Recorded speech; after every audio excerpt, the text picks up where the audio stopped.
I forgot Star Trek. The Next Generation had another first officer besides Riker. When most fans think of Star Trek, The Next Generation, one name immediately comes to mind as the quintessential first officer of the USS Enterprise D, William T. Riker. Tall, charming, and perpetually leaning back in his captain's chair with a poker face and an almost casual charisma, Riker became the archetype of the TNG number one. But if you've watched the series carefully, or more importantly, remember some of the obscure corners of its continuity, you might recall something curious. Riker wasn't the only officer to hold that exalted number one spot. Yes, there was someone else, even if only briefly, and their presence is a fascinating footnote in the show's history that many fans conveniently forget, overlook. Before we dive into this overlooked figure, it's worth setting the stage. In the early seasons of TNG, the Enterprise D was still finding its rhythm. Gene Roddenberry's vision of a next-generation starfleet included a complex hierarchy, a ship brimming with civilians, and a command team that would carry philosophical, diplomatic, and occasionally combative responsibilities in equal measure. Naturally, the first officer slot was meant to be more than just a prop.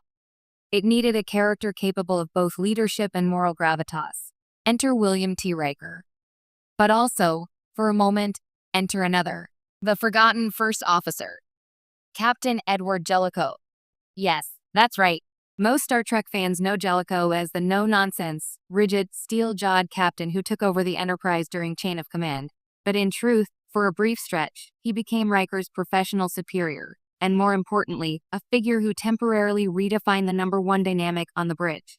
In the two-part Chain of Command episodes, Season 6, Episodes 10 and 11, Captain Jellicoe is assigned to the Enterprise to oversee a high-stakes covert mission in Cardassian space. Riker is not demoted, but Jellicoe's arrival fundamentally shifts the chain of command. The first officer suddenly has someone to report to, and the Enterprise's familiar command hierarchy is shaken. Riker, used to operating as the captain-in-waiting, suddenly becomes the second-in-command in a way that feels deeply, personally subordinate. Fans who only skim the episode may focus on Jellicoe's abrasive personality or Patrick Stewart's inspired performance, but the implications for the first officer role are significant. For the first time, Riker is not the ultimate authority in the captain's absence, or, more accurately, he is under the thumb of someone with a very different vision. Jellicoe's temporary command is a fascinating experiment in leadership contrast, where Riker is genial, personable, and willing to bend rules when morale is at stake. Jellicoe is austere, militaristic, and intensely focused on mission efficiency. Watching Riker adjust to having his authority overshadowed reminds viewers that being a first officer is not just a title. It's a responsibility that exists in a delicate balance between supporting the captain and asserting one's own command skills. In this light, Jellicoe isn't just a temporary replacement captain. He's a prism through which we can appreciate Riker's own talents, flaws, and growth. The bridge without Riker. Exploring command dynamics. It's easy to forget that TNG often experimented with command structures, even in subtle ways. Consider episodes like The Best of Both Worlds, where Riker is promoted to acting captain while Picard is assimilated by the Borg. For a brief, adrenaline-fueled narrative arc, Riker is the captain in practice, not just a name. Yet even here, the series reminds us that being number one, or even acting captain, is more than wearing the badge. It's about diplomacy, strategic thinking, and ethical judgment under pressure. This is why Jellicoe's tenure stands out. He forces the crew, and Riker himself, to confront uncomfortable truths about hierarchy, leadership style, and interpersonal dynamics. Jellicoe doesn't just tell Riker to change. He actively challenges his approach, creating a tension that feels unprecedented on the show. For fans accustomed to Riker's effortless cool, seeing him struggle to reconcile his instincts with Jellicoe's rigid orders is both disarming and enlightening. It's a reminder that Starfleet isn't monolithic, that command styles vary, and that the first officer's role is as much about adaptation as it is about loyalty. Other brief number ones. While Jellicoe is the most obvious alternative first officer in TNG's timeline, the show sprinkled in other moments where Riker was temporarily replaced or shared command responsibilities. Commander Shelby in The Best of Both Worlds. Part 2 briefly becomes part of Riker's chain of command as Picard is assimilated. Shelby's aggressive approach to Starfleet tactics offers yet another contrast to Riker's more measured style. In essence, these moments collectively emphasize that Riker's status as number one isn't immutable. It's context-dependent, contingent upon circumstance, and shaped by the needs of the Enterprise and the Federation. Data, of course, serves as the classic acting first officer in many scenarios, often when Riker is off the bridge or incapacitated.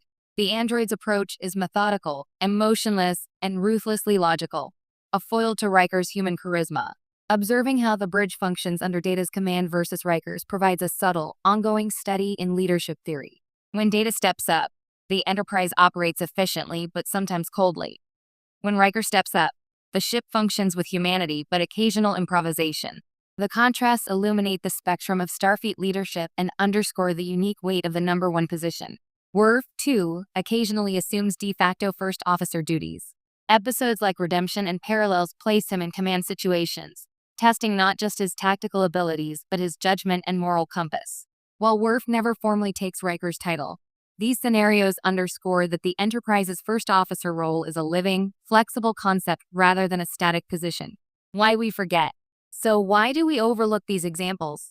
A few reasons stand out. Riker's charisma dominates memory. Jonathan Frakes' portrayal is magnetic. His swagger, his beard, and that perpetually folded over uniform command presence leave an indelible mark.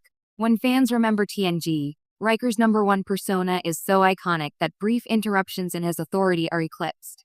Jellicoe's brevity and personality. While memorable, Captain Jellicoe appears in only 2 episodes. His strictness and abrasive personality make him less beloved, and therefore less memorable, than Riker's playful, roguish charm. Subconsciously, fans erase him from the number one legacy because he isn't part of the day-to-day bridge camaraderie. Narrative focus on Picard. TNG is, above all, Picard's story. Other command figures, even first officers, are often viewed through their relationship to him. Jellicoe,